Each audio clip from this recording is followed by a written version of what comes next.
وسلام على عباده الذين اصطفى أما بعد فأعوذ بالله من الشيطان الرجيم بسم الله الرحمن الرحيم إنا نحن نزلنا الذكر وإنا له لحافظون وقال رسول الله صلى الله عليه وسلم تبرك بالقرآن فإنه كلام الله وخرج منه أو كما قال عليه الصلاة والسلام فسيهل يا إلهي كل صعب بحرمة سيد الأبرار سيهل يا رب صل وسلم دائما أبدا على حبيبك خير الخلق كلهم.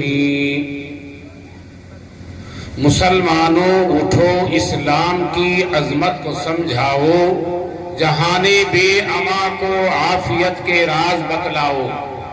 زمانہ آج بھی قرآن ہی سے فیض پائے گا، مٹے گی ظلمت شب اور سورج جگمگائے گا.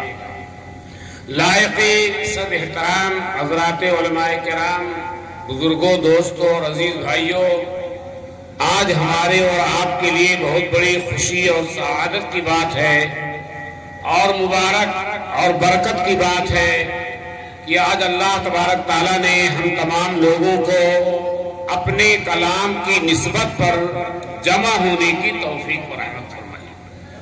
دوستو عزیزو، ابھی آپ کے سامنے بچے نے حفظ قرآن کی تکمیل کی ہے. میں مبارکباد دیتا ہوں ان اساتذہ کو جنہوں نے بچے کو قرآن حفظ کرایا، اور ان کے والدین کو بھی مبارکباد دیتا ہوں کہ وہ ایک حافظ قرآن کے ماں باپ کہے جائیں گے. اور گاؤں والوں کو بھی مبارکباد دیتا ہوں کہ اللہ تبارک تعالیٰ ایک حافظ قرآن کی وجہ سے ہماری نجات فرما دے گا، ہمارے گناہوں کو اللہ تعالیٰ معاف فرما دے گا. دوستو عزیزو، ابھی تک آپ کے سامنے قرآن کی فضیلت پر اور قرآن کی عظمت پر مولانا عبداللہ صاحب، مفتی عبداللہ صاحب مستقل بات کرتے رہے. دوستو عزیزو، قرآن کی فضیلت اور قرآن کی عظمت کا کیا کہنا، اور دنیا میں کون حق ادا کر سکتا ہے. فرماتے ہیں تبر حاصل کرو، اللہ کا کلام ہے، وہ خرج منہ، اور اللہ سے نکلا ہوا کلام ہے. آپ غور کیجئے گا دوستو عزیزو، یہ آسمان اور یہ زمین اور آسمان اور زمین کے اندر جو بھی چیزیں ہیں، سمندر ہو، کچھ بھی ہو، سب اللہ تعالیٰ کے عطیات ہیں، برکات ہیں، لیکن یہ اللہ سے نکلے ہوئے نہیں. اللہ کا کلام اللہ سے نکلا ہوا، وہ کلام کیسا مبارک ہوگا اور کیسا اعلیٰ ہوگا جو اللہ سے نکلا ہوا ہوگا. آج دوستو عزیزو، وہ نعمت اور وہ خزانہ اور وہ کتاب ہم مسلمانوں کے ہاتھ میں ہے جو اللہ سے نکلی، اور دنیا میں کسی قوم کے پاس یہ کتاب نہیں موجود ہے. اس لیے جتنا بھی قرآن کی تلاوت کی جائے، قرآن پر عمل کیا جائے، قرآن میں تکبر کیا جائے اور قرآن کو پڑھ کر رویا جائے، یہ سب سے بڑی نعمت ہے. آپ دوست عزیزو غور کیجئے کہ محمود غزنوی جو فاتح اعظم تھے، جن پر عشق رسول کا غلبہ اور قرآن کے عشق کا غلبہ رہتا تھا، وہ کہیں مہم پر گئے ہوئے تھے. رات میں ایک جگہ وہ ٹھہرے، ایک بہت اچھے کمرے میں ان کے قیام کا انتظام کیا گیا. جب اس کمرے میں گئے تو دیکھا چاروں طرف، تو اس کمرے میں ایک طاق میں قرآن کے بوسیدہ اوراق رکھے ہوئے تھے. انہوں نے غور کیا کہ قرآن کا بوسیدہ اوراق رکھا ہوا ہو اور میں یہاں آرام کروں، یہ میرے لیے ٹھیک بات نہیں ہے، یہ ادب کے خلاف ہوگا. تو اس کے بعد انہوں نے سوچا کہ قرآن کی اوراق کے جگہ کو بدل دیا جائے، یعنی یہاں سے اٹھا کر کہیں اور رکھ دیا جائے. تو پھر ذہن میں بات آئی کہ اے محمود، تو اتنا گر گیا کہ اپنے آرام و راحت کے لیے قرآن کی جگہ کو بدلے گا. تو پوری رات محمود غزنوی ایسے ہی ان قرآن کے اوراق کے سامنے کھڑے رہے.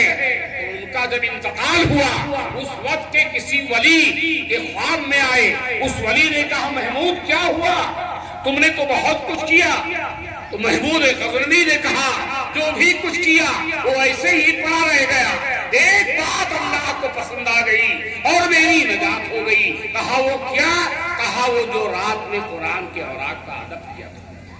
دوستو عزیزو، عجیب و غریب بات ہے، آج ہم لوگ دنیا میں اخبار دیکھتے ہیں، موبائل کے دیکھنے سے ہم کو موقع نہیں ملتا ہے، رات گزر جاتی ہے، دن گزر جاتا ہے، لیکن دوستو عزیزو قرآن کی تلاوت کرنے والے بہت کم ہیں، قرآن کے پڑھنے والے بہت کم ہیں جو راتوں رات قرآن میں مشغول رہتے تھے.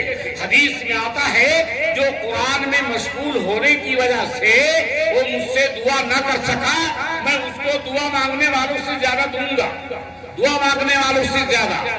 اور میں یہ کہنا چاہتا ہوں کہ یہ جو لڑکا جس نے حفظ قرآن کیا اور حافظ قرآن ہو گیا، اس کا مقابلہ نہ کوئی بادشاہ کر سکتا ہے، نہ صدر کر سکتا ہے، نہ وزیر کر سکتا ہے. کیوں؟ جب بادشاہ مرے گا بادشاہت یہی ختم ہو جائے گی، صدر مرے گا صدارت یہی ختم ہو جائے گی، لیکن یہ جب جائے گا تو قرآن اس کے ساتھ میں جائے گا. اسی لیے شاہ ولی اللہ محدث دہلوی نے سلاطین مغلیہ کے سامنے دلی کی جامع مسجد میں دوران تقریر یہ کہا تھا، اس آسمان کے نیچے اور اس زمین کے اوپر ولی اللہ سے بڑھ کر کوئی دولت والا ہو وہ میرے مقابلے میں آئے. لوگوں نے کہا حضرت آپ تو موریا نشی عالم ہیں، آپ کے پاس دولت رہی، ہیرے جواہرات رہی، آپ کے پاس تجارت رہی، آپ کے پاس کوئی ذخیرہ نہیں. فرمانے لگے کہ شاہ ولی اللہ سینے میں ایک دل رکھتا ہے اور اس کے اندر اللہ اور اس کے قرآن کی محبت کے ہیرے جواہرات، ہیرے جواہرات. میرا کیا کون سا مقابلہ کر سکتا ہے؟ اس لیے دوستو عزیزو اس پورے پرستپور والوں کے لیے یہ لڑکا نجات کا ذریعہ بن سکتا ہے. ایک بار ہمارے استاد حضرت سید امجد شاہ کشمیری محدث بیان کرنے لگے دوران سبق میں کہ ایک جگہ ایک قبرستان پر ایک نقش بندی بزرگ کا گزر ہوا. وہ نقش بندی بزرگ اس قبرستان میں کچھ دیر بیٹھے رہے، انہوں نے مراقبہ کیا تو مراقبہ میں یہ بات آئی کہ قبرستان کے مردوں کو تکلیف ہو رہی ہے، یہاں کے مردے تکلیف میں ہیں. بہت دعا کی، اس کے بعد وہ چلے گئے. کئی مہینوں کے بعد پھر جب واپس آئے وہاں پر پھر مراقب ہوئے تو جب مراقبہ کیا تو پتا چلا کہ وہ تکلیف ہٹا لی گئی، اب یہ راحت و آرام میں ہے، چین میں ہے. تو کہنے لگے کیا ہو گیا؟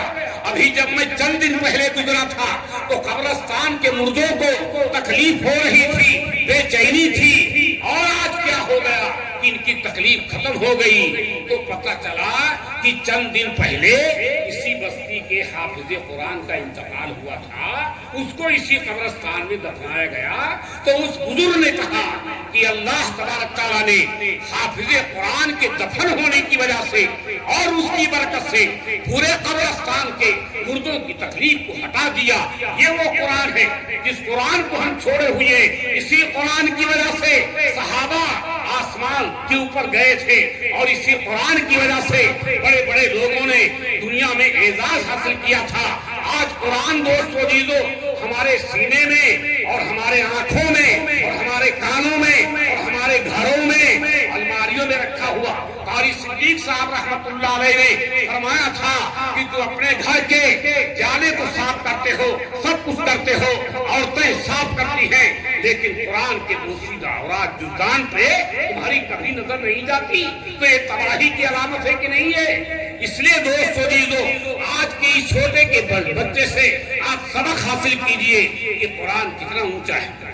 ماں باپ فخر کریں اور جتنا بھی فخر کریں ان کے لیے کم ہے، یہ بادشاہوں سے بھی بہتر ہے. دوستو عزیزو ایک بزرگ تھے جنہوں نے 70 سال مسجد نبوی میں امامت کیا اور ان کے منہ سے خوشبو آیا کرتی تھی. شاگردوں نے کہا حضرت کیا بات ہے، آپ کے منہ سے خوشبو آتی ہے، آپ کون سا خوشبو استعمال کرتے ہیں، کون سا عطر استعمال کرتے ہیں؟ تو کہنے لگے تم لوگ اصرار کرتے ہو، میں نے چاہا تھا میں نہ بتاؤں. ایک دن رسول پاک علیہ السلام خواب میں آئے اور کہا تم قرآن بڑے لب و لہجے کے ساتھ پڑھتے ہو، مجھے اچھا لگتا ہے، لاؤ تمہارے منہ کو بوسہ دے دوں اور تمہارے منہ کو چوم لوں. جس دل سے آقا نے میرے لبوں بوسہ دیا ہے اسی دن سے آج بھی یہ خوشبو آتی رہتی ہے، آج بھی خوشبو آتی رہتی ہے، اور جب میں قبر میں جاؤں گا تو یہ خوشبو آتی رہے گی۔ آج دنیا میں دوستو جیزو وہ زیادہ افضل ہے جو قرآن کی تلاوت کرتا ہے۔ قرآن کے حقوق ہیں، قرآن کے حقوق ہیں۔ آج حقوق کے مطالبہ کی دنیا ہے، بیوی اپنا حق طلب کرتی ہے، شوہر اپنا حق طلب کرتا ہے، ماں باپ اپنا حق طلب کرتے ہیں، بڑے اپنا حق طلب کرتے ہیں، بادشاہ اپنا حق طلب کرتے ہیں۔ لیکن دوستو جیزو ہم نے یہ نہیں جانا کہ قرآن کے حقوق کیا ہے۔ قرآن کا حق یہ ہے کہ اس پر ایمان لایا جائے، دوسرا حق یہ ہے کہ قرآن کی تلاوت کی جائے، اور تیسرا حق یہ ہے کہ اس کو معنی کو جانا جائے، اور چوتھا حق ہے اس پر تدبر کیا جائے، اور پانچواں حق ہے اس پر عمل کیا جائے، اور چھٹا حق ہے اس کی اشاعت کی جائے۔ یہاں جو اساتذہ بیٹھے ہیں اور یہاں جو علماء کرام بیٹھے ہیں، طالب علم قرآن کو پڑھ کر قرآن کی اشاعت کرتا ہے، استاد پڑھا کر قرآن کی اشاعت کرتا ہے، اور جو لوگ قرآن کے بارے میں اشاعت کرتے ہیں دوستو جیزو آج یہاں بھی وہ چمکیں گے اور کل وہاں بھی چمکیں گے۔ اس لیے دوستو جیزو اللہ کا کلام جو ہم کو ملا ہے آسمان کے نیچے زمین کے اوپر، اس سے بڑی دولت کوئی نہیں ہو سکتی ہے جو اتنی بڑی دولت ہم کو ملی ہوئی ہے۔ اسی دولت کے ذریعے ہم دنیا میں فاتح بن سکتے ہیں، کامیاب بن سکتے ہیں، اور لوگ کامیاب ہوئے۔ آپ سے بتاؤں میں ایک بزرگ تھے جو سرکاری نوکری پائے ہوئے تھے، وہ جا رہے تھے دیوبند کے علاقے میں، جب نانوتا شہر میں پہنچے تو ایک گھر کے دروازے پر دیکھا کہ بھیڑ جمع ہے، بڑا ہجوم ہے، لوگ رو رہے ہیں، کوہرام مچا ہوا ہے۔ وہ وہیں پر کھڑے ہو گئے اور کہا کیا ہو گیا؟ کہا ایک صاحب کا انتقال ہو گیا۔ تو کہا تمہارا نام کیا ہے؟ کہا میرا نام منشی رحمت علی ہے۔ کہا اچھا تم منشی رحمت علی ہو، تم اللہ کے ولی ہو، یہ جس کا انتقال ہوا ہے ابھی چند گھنٹوں پہلے اس نے وصیت کی تھی اگر میرا انتقال ہو جائے تو منشی رحمت علی جو قاسم نانوتوی کا مرید ہے، اللہ کا ولی ہے، وہ میری نماز جنازہ پڑھائے گا۔ اب آ ہی گئے ہو تو بڑی اچھی بات، یہ اللہ تبارک تعالیٰ نے بھیج دیا تھا، اللہ تعالیٰ بھیج دیا تھا۔ آپ کو بتاؤں میں آپ حضرات نے سنا ہوگا ملا عبدالشکور صاحب جو دعوت و تبلیغ کے بہت بڑے سرگرم رکن تھے نانپارہ میں، ہم لوگوں نے تو کافی ان کو دیکھا۔ حضرت مولانا عبید اللہ صاحب بلیاوی کے وہ خاص خادم تھے اور مرید تھے، اور حضرت کے نقش قدم پر مجذوبانہ یہاں نانپارہ میں انہوں نے دعوت کا کام کیا۔ ان کی بھی ایک وصیت تھی کہ جب میرا انتقال ہو تو مولانا محمد سلیم صاحب بستوی میری نماز جنازہ پڑھائیں گے۔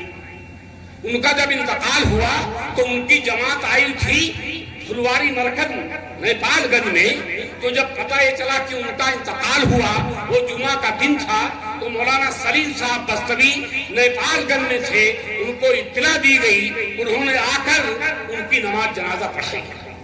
تو انہوں نے کہا ٹھیک ہے میں آ گیا ہوں، ان کو غسل دیا گیا اور کفنایا گیا، اس کے بعد دفنایا گیا۔ تو دفن کرتے ہوئے انہوں نے ان کو قبر میں اتارا بڑے ادب کے ساتھ۔ جب قبر میں اتارا تو جب وہ جھکے تو ان کے آگے جیب میں ایک کاغذ تھا، سرکاری اعتبار سے وہ کاغذ قبر میں گر گیا۔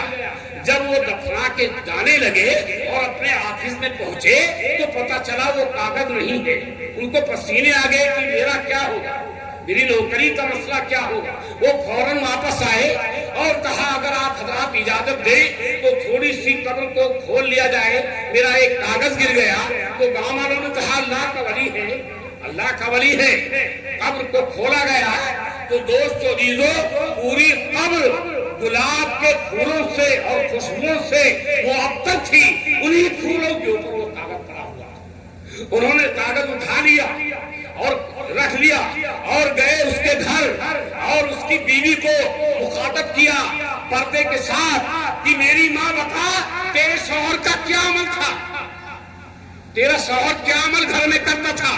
کہا کوئی عمل نہیں کرتا تھا، میرا شوہر تو جاہل تھا، وہ کچھ پڑھا لکھا نہیں تھا، چند صورتیں اس کو یاد تھیں، وہ نماز میں پڑھتا تھا، لیکن میرا نکاح اس کے ساتھ 45 سال کا عرصہ گزر گیا ایک عمل اس کا ناغا نہیں ہوا.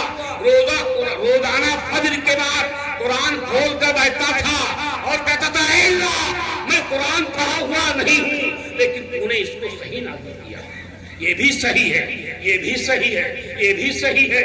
آنکھوں سے آنسو گرتے تھے اور یہ کہتا تھا تو اس بزرگ نے کہا یہی عمل اللہ کو پسند آ گیا. آپ کیا سمجھتے ہیں یہ دنیا کی رنگ ریلیاں اور یہ دنیا کی چمک دمک اور یہ دنیا کی ساری دولتیں ہیچ ہے اللہ کے کلام کے سامنے. اللہ کے کلام کے سامنے ہیچ. ایک صحابی رات میں قرآن پڑھتے تھے, کبھی زور سے پڑھتے تھے تو سامنے بچہ سویا ہوا تھا اور سامنے گھوڑا بندھا ہوا تھا. جب زور سے پڑھتے تھے تو گھوڑا بدکتا تھا تو ڈر لگتا تھا کہ کہیں میرا بچہ چوٹ نہ کھا جائے, تو آہستہ پڑھتے تھے. پوری رات گزر گئی آہستہ اور زور سے پڑھنے میں. جب صبح صادق طلوع ہوئی تو دیکھا انہوں نے اپنے سر کے اوپر سے کہ بہت سی روشنیاں نمودار ہیں جو آسمان کی طرف جا رہی ہیں. تو انہوں نے دیکھا تو تعجب کیا. فجر کی نماز کے بعد رسول پاک علیہ السلام کی خدمت میں تشریف لے گئے اور کہا اللہ کے رسول پوری رات میں قرآن پڑھتا رہا, کبھی زور سے کبھی آہستہ سے. میرا گھوڑا بھدکتا تھا, میرا بچہ سویا ہوا تھا, مجھ کو ڈر لگتا تھا کہ کہیں چوٹ نہ کھا جائے. لیکن صبح صادق کے طلوع کے وقت میں نے یہ دیکھا کہ روشنیاں نمودار ہوئی. کہا اللہ کے بندے وہ آسمان کے فرشتے تھے, تمہارا قرآن سننے آئے تھے, پوری رات تمہاری قرآن وہ سنتے رہے. اگر تم صبح تک قرآن پڑھتے رہتے تو مدینے کے لوگ فرشتوں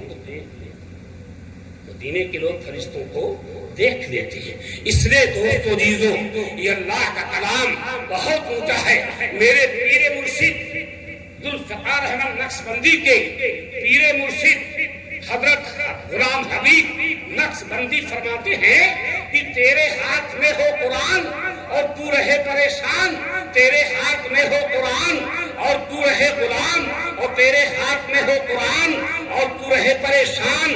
نا قرآن یہ کہتا ہے اے میرے ماننے والے مسلمان اقرا وربک الاکرم, تو قرآن کو پڑھ, تیرا رب تیرا اکرام کرے گا, تیرا رب تیرا اکرام کرے گا.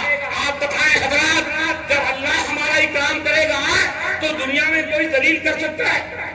دنیا میں کوئی ذلیل نہیں کر سکتا ہے. اس لیے دوستو جیلو اگر چاہتے ہو کہ میرا اللہ ہمارا اکرام کرے تو اللہ کے کلام کو سینے سے لگا لو, اللہ کے کلام کو سینے سے لگا دو. اور دوستو جیزو میں آپ کو کیا بتاؤں, کلکتہ میں ایک عاشق قرآن تھا جس کا نام ایک عبدالحق تھا. وہ اس وقت کی حکومت میں بڑے عہدے پر فائز تھے. وہ دلی آئے ہوئے تھے اور دلی میں 2-3 دن ان کا قیام رہا. جب واپس جانے لگے تو اپنے خادم سے کہا اس ڈبے میں میرا سامان رکھ دو, جس ڈبے میں بیٹھ کر میں کلکتہ واپس جاؤں گا. تو جب سارا سامان رکھ دیا تو انہوں نے پوچھا میرا قرآن بھی رکھ دیا؟ تو کہا قرآن نہیں رکھا, بعد میں قرآن کو رکھوں گا, پہلے سارا سامان رکھ دیا. تو کہا پھر میں نہیں جاؤں گا, میں سفر نہیں کروں گا. یہ کیا تم نے کیا, میرا سامان سب پہلے رکھا اور قرآن کو تو بعد میں رکھے گا. آج کل کے لوگ یہ کہیں گے یہ کیا تقیانوسی ہے, یہ کیا نادانی ہے کہ سامان پہلے رکھا گیا قرآن بعد میں رکھا گیا تو سفر کو ملتوی کر دیا. لیکن دوستو جیزو جس ڈبے میں بیٹھ کر ان کو جانا تھا دشمنوں نے اس پر بم باقاعدہ رکھ دیا تھا. کلکتہ کے قریب جب وہ ٹرین پہنچی تو بم پھٹا اور پرچے اڑ گئے, لوگ تباہ برباد ہو گئے. جب دوسرے ٹرین سے ہو گئے اور قرآن پہلے رکھا گیا اور کلکتہ جب پہنچے تو وہاں ایک بڑے میدان میں تقریر کی اس عاشق قرآن نے اور کہا دشمنوں تم مجھے مارنا چاہتے ہو, مجھے ہلاک کرنا چاہتے ہو, دنیا کی کوئی طاقت مجھے ہلاک برباد نہیں کر سکتی ہے. اللہ کا قرآن میرے ساتھ وہ بچائے گا, اللہ کا قرآن ہے وہ بچائے گا. امرتسر کے اسٹیشن پر جب انگریز گولیاں چلا رہا تھا اور لوگ گر رہے تھے, پورا کا پورا پلیٹفارم ایسے لوگ پڑے ہوئے تھے, مر گئے تھے, شہید ہو گئے تھے.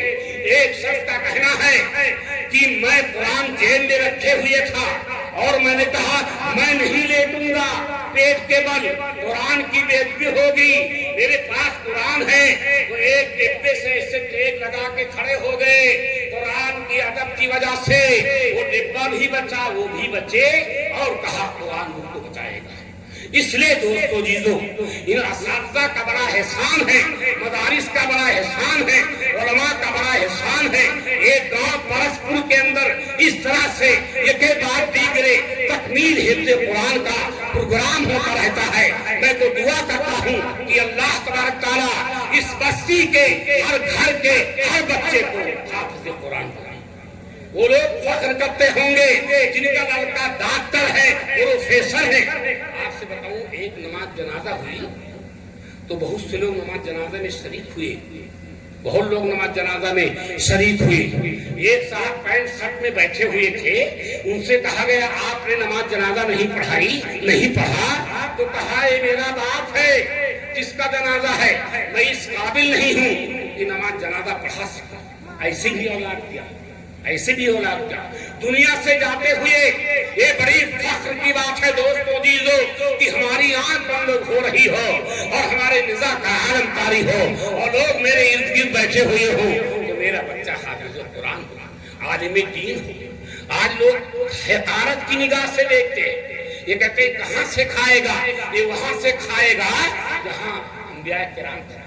یہ اللہ کا کلام ہے دوستو جیزو، اللہ اپنے کلام کے حافظوں کو بھوکا نہیں رکھے گا۔ اس لیے آپ حضرات آج سے اس بات عہد کیجئے کہ جب تک زندہ رہیں گے قرآن کی تلاوت کرتے رہیں گے۔ ایک وقت وہ بھی گزرا ہے کہ صبح صادق کے طلوع سے پہلے جب کوئی کسی بستی میں جاتا تھا تو ہر گھر سے قرآن کی تلاوت کی آواز آتی تھی۔